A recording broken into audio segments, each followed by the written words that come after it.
bueno, cuando nos referimos a derecho a los negativos, positivos, los negativos son son derechos, por ejemplo, que ponen un muro entre el Estado, gobierno y la población, por ejemplo, libertad de expresión, derecho negativo, no implica acción, asociación, un derecho negativo, que la gente es normal que se reúna, derecho natural de ellos, derecho a dar una opinión también es validable y es un derecho negativo. Ya el positivo es algo que implica una acción, en este caso ya la persecución de justicia de parte de una infracción. Se afirma algo positivo, se afirma el Estado que está ahí. Entonces, y eso es lo que ayuda a muchas organizaciones a hacer al Estado que se dé cuenta tal vez de algunas cosas que no están sucediendo. Y en esto quizás sería bueno que amarráramos una cinta de esto, que en párrafo 35, lo voy a leer de regreso, porque habla un poco de esto. Habla sobre, y con esto tiene que ver con educación también. Párrafo 35, especialmente la segunda línea, la segunda oración, donde directamente habla de la ley. Así que dice: sin embargo, además de dar a entender que la mayoría de nosotros no estamos con la capacidad de tratar con profundidad lo que respecta a la unión con la síntesis que explora este entendimiento, esta misma relación prevalece en toda retórica como lo hacen las formas en los individuos. Entonces me refiero que así como la educación que tiene la persona, así es la forma en que se va a expresar judicialmente la ley.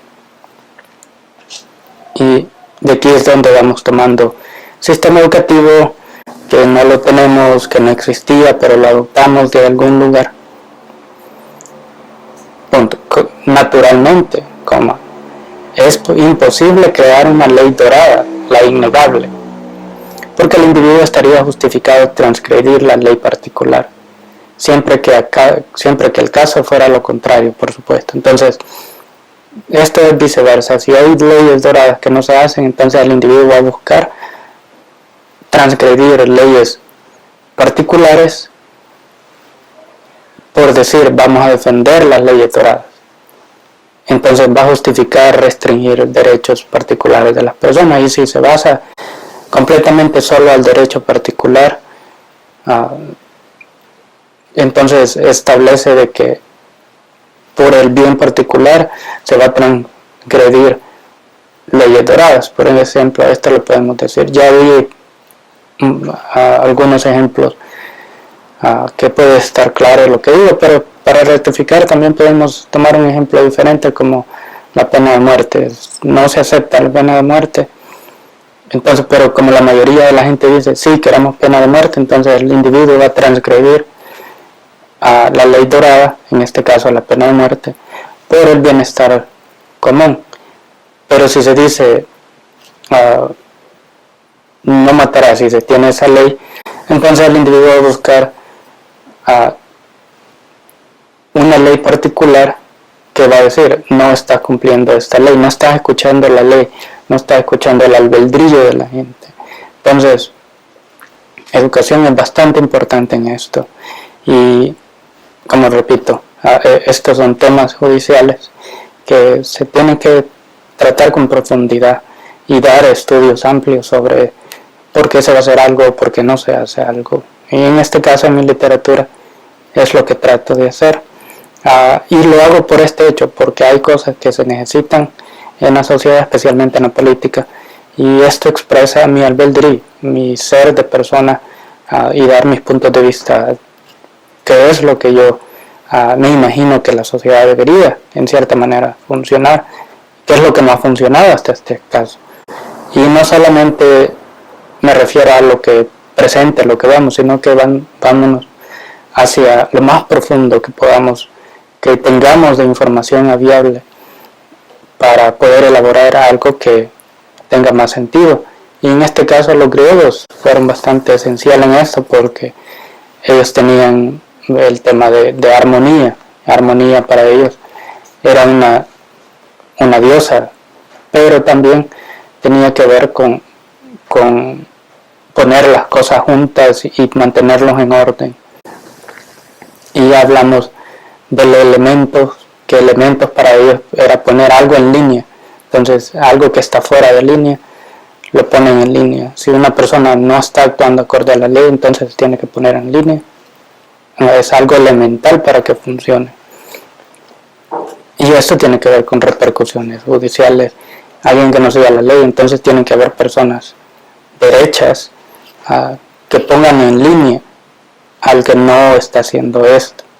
Entonces, pero si esto significa que si no hay nadie poniendo en línea esto, todos están fuera de línea. Entonces, esto es la responsabilidad que se toma cuando se juramenta, pero sabemos que esto no se toma en cuenta, así que lo tomamos. Eso no es lo que observamos, así que podemos concluir lo peor, que no hay palabra.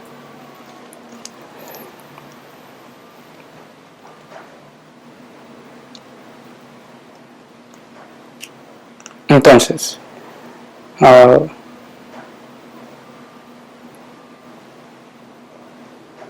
nos dirigimos de regreso, terminamos la última línea que dice: tomados como completados, los negativos y positivos, piadosos o impíos, caerán en la búsqueda del descrédito mutuo. Entonces este es otro lema donde siempre van a estar peleando, tanto como el lado que se puede decir a veces cuando la persona inflicta un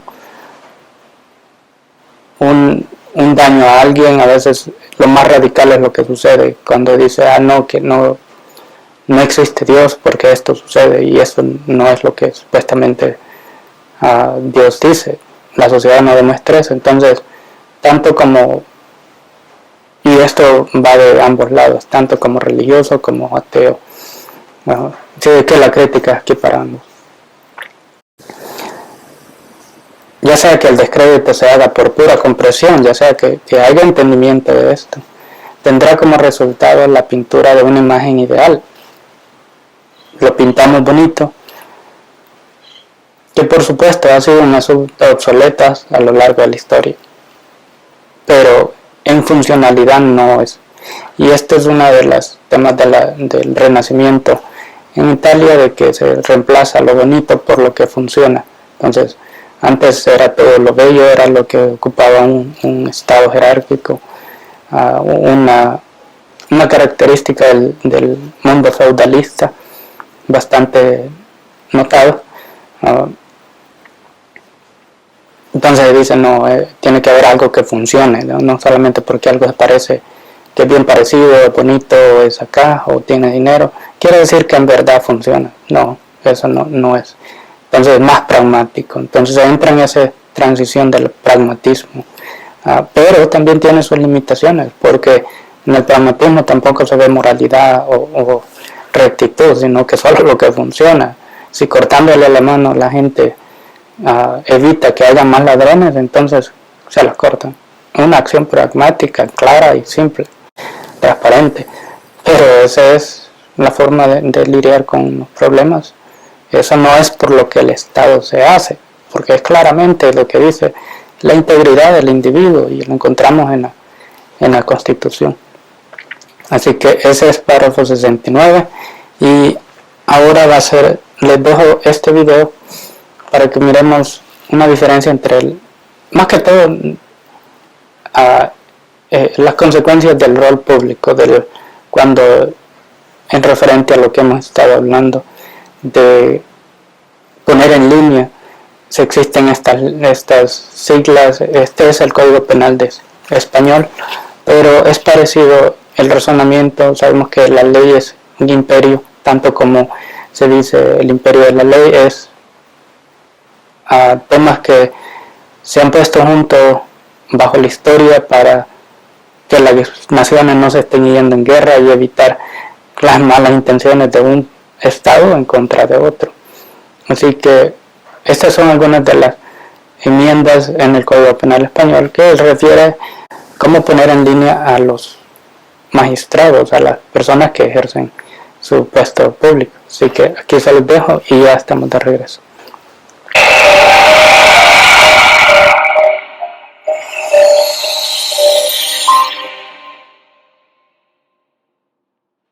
Siempre el mecanismo corruptor va a estar presente en todos los delitos de corrupción, con excepción de un delito que está anómalamente colocado en los delitos de corrupción, que es el artículo 399 del Código Penal. Al margen de este delito, todos, el 393,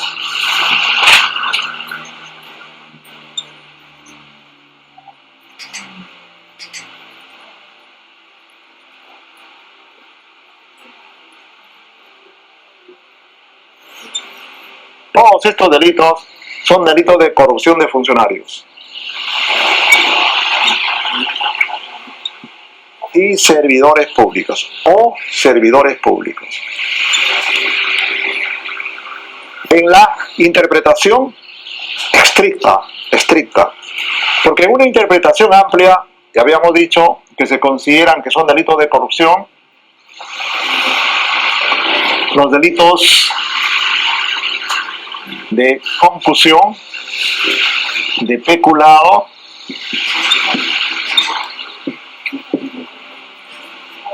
y los delitos de corrupción propiamente.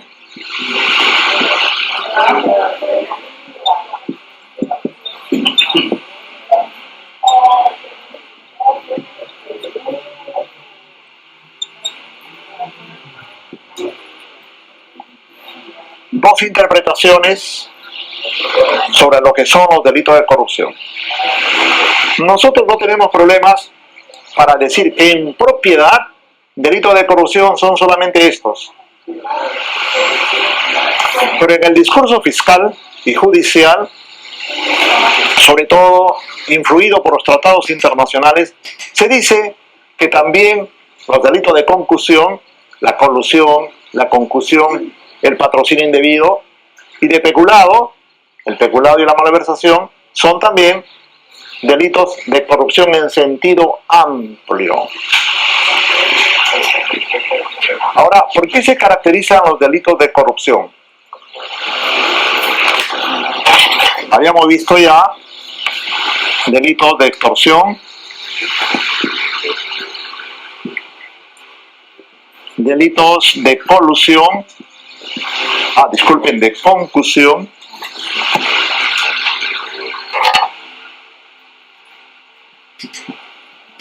vamos a ver ahora los delitos de corrupción. En sentido gramatical etimológico, en la corrupción vamos a encontrar todos, o casi todos, con excepción del artículo 400, que todos son delitos especiales, o conocidos como de infracción de deber. Esta frase, adelante por favor, delito de infracción de deber, lo debemos a la propuesta hecha por ese gran penalista alemán, Claude Roxin,